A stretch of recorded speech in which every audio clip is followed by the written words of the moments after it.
இந்த ஹெல்தியான லஞ்ச் பிளேட்ல இருக்கிற ரெசிபிஸ் எப்படி சமைக்கிறதுன்னு 1 by 1 பார்க்கலாமா? முதல்ல சொரக்காய் பச்சடி எப்படி செய்யறது பார்க்கலாம். இதுக்கு ஒரு சொரக்காய் எடுத்துட்டு அதை கட் பண்ணி உள்ள இருக்கிற சீட்ஸ் அதுக்கப்புறம் தோல் எல்லாம் கம்ப்ளீட்டா ரிமூவ் பண்ணி குட்டி குட்டியா கட் பண்ணிக்கலாம். இப்போ இந்த பீசஸை குக்கர்ல சேர்த்து ஒரு விசில் விட்டு நல்லா குக் பண்ணி எடுத்து வச்சுக்கோங்க. மசாலாக்கு 1/4 முடி அளவுக்கு தேங்காய், ஒரு 3-4 பச்சை மிளகா, கொஞ்சமா ஜீரகம் இதெல்லாம் சேர்த்து நல்லா ஃபைன் பேஸ்டா இந்த மாதிரி அரைச்சு தனியா எடுத்து வச்சுக்கலாம். இப்போ ஒரு கடாய் சூடு பண்ணிட்டு 1 டேபிள் ஸ்பூன் அளவுக்கு எண்ணெய் சேர்த்துக்கலாம். தேங்காய் எண்ணெய் சேர்த்துக்கிட்டா டேஸ்ட் ரொம்பவே நல்லா இருக்கும். கடுகு போட்டு தாளிச்சதுக்கு அப்புறமா வேக வச்சு வச்சிருக்கிற சுரக்காய் இதில் சேர்த்துட்டு தேவையான அளவுக்கு உப்பு சேர்த்து நல்லா மிக்ஸ் பண்ணி விட்டுடலாம். அரைச்சி வச்சிருக்கிற அந்த மசாலாவையும் சேர்த்து நல்லா மிக்ஸ் பண்ணி விட்டுக்கோங்க. ஒரு 2 நிமிஷம் வதக்குனதுக்கு அப்புறமா ஸ்டவ் ஆஃப் பண்ணிட்டு கொஞ்சமா பச்சை கருவேப்பிலை சேர்த்து நல்லா மிக்ஸ் பண்ணிக்கணும். ஞாபகம் வச்சுக்கோங்க, ஸ்டவ் ஆஃப் பண்ணிட்டு ஒரு 5 மினிட்ஸ்க்கு அப்புறமா தான் நம்ம நல்ல கெட்டி தயிர் 1 கப் அளவுக்கு சேர்த்துக்கலாம். சேர்த்து நல்லா மிக்ஸ் பண்ணி எடுத்தோம்னா பச்சடி ரெடி ஆயிடுச்சு. அடுத்து முள்ளங்கி கீரை வச்சு ஒரு பொரியல் எப்படி செய்யறதுன்னு பார்க்கலாம்.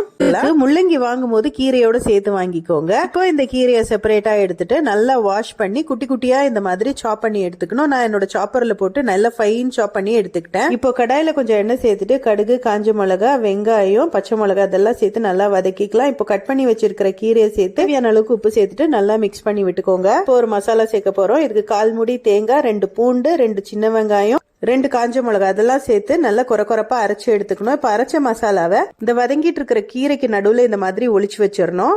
சோ இப்ப இந்த கீரையை வச்சு இந்த மசாலாவை கம்ப்ளீட்டா க்ளோஸ் பண்ணிட்டு மூடி போட்டு கரெக்டா ஒரு 5 மினிட்ஸ்க்கு சிம்லே வச்சு குக் பண்ணி எடுத்துக்கலாம். 5 மினிட்ஸ்க்கு அப்புறமா இந்த லிட் ஓபன் பண்ணிட்டு இது எல்லாத்தையும் நல்லா மிக்ஸ் பண்ணி விட்டுறலாம். மிக்ஸ் பண்ணி நல்லா வதக்கி விட்டோம் அப்படின்னா நல்ல டேஸ்டியான முள்ளங்கி கீரை பொரியல் ரெடி ஆயிடுச்சு. சுட சுட சாதத்தோட சாப்பிட்டு சூப்பரா இருக்கும். நெக்ஸ்ட் டைம் முள்ளங்கி கீரையை தூக்கி போட்டுறாம இந்த மாதிரி சமைச்சு பாரு. இப்போ கருவாடு ரோஸ்ட் எப்படி செய்யறதுன்னு பார்க்கலாம். பவுல்ல கருவாடை கிளீன் பண்ணிட்டு சேர்த்திருக்க. என்ன கருவாடு இருக்கோ அதை சேர்த்துக்கலாம். கூட கொஞ்சமா கருவேப்பிலை, 200 கிராம் சின்ன வெங்காயம் சேர்த்துக்கலாம். ஒரு 10 பல் பூண்டு இடிச்சு சேர்த்துட்டு குழம்பு மிளகாய் பொடி ஒரு டீஸ்பூன் சேர்த்துக்கலாம். தேவையான அளவுக்கு உப்பு சேர்த்துக்கோங்க.